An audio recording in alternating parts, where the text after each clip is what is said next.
तो ये है कि सर का जो मटेरियल है, स्टडी मटेरियल्स वगैरह है, वो सबसे बेस्ट है।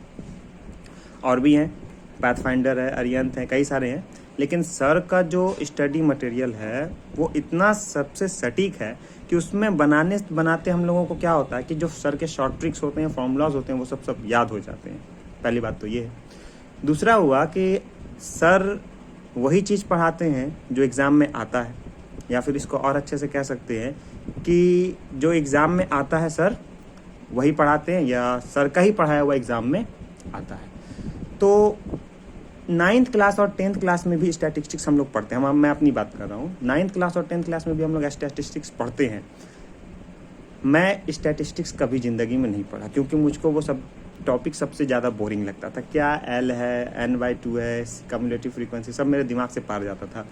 लेकिन जब हमने सर का क्लास किया, जो हमने 9th में नहीं पढ़ा था, जो हमने 10th में नहीं पढ़ा था, जो 12th पास करके भी नहीं पढ़ा था, वो वहाँ जब मैं सर के पास गया तो सर के पढ़ाने के तरीके के वजह से जो सब्जेक्ट हमको आज तक 4 साल से जो टॉपिक हमको बोरिंग लग रहा था, वो भी टॉपिक हमने सर से पढ़ा और उसके भी क्वेश्चंस हमने अटेम्प्ट किए। अब ये बात आया कि सर से पढ़ने से फ़ायदा क्या हुआ।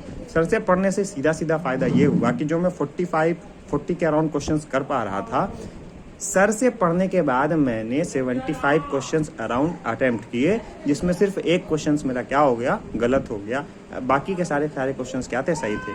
इसका सिंपल सा फॉर्मूला था कि सर ने जो गाइडेंस दिया था, हमने बस उसी को फॉलो किया था। मैं इस वीडियो को बहुत ज़्यादा लंबा नहीं बना सकता। सर के गाइडेंस सर के ही पास हैं, सर के गाइडेंस बिल्कुल सटीक हैं। वो पढ़ने से हमारा, जब मैं जो टॉपिक 4 साल से नहीं पढ़ा था वो टॉपिक भी पढ़ सकता हूँ, तो फिर बाकी तो फिर सर का और कुछ सब तो सटीक है ही। बाकी सर तो हमारे ऑल इन ऑल ग्रेट हैं। वैसा टीचर हमने आज तक देखा नहीं जो कि पढ़ाई को, क्लास लगने ही नहीं देते। इतने इंटरेक्शन, इतना ज़्यादा बच्चे लोगों के साथ इंटरेक्ट होकर के सर पढ़ाते हैं, माहौल लगता ही नहीं है कि 1.5 घंटा 2 घंटा का क्लास कैसे जो है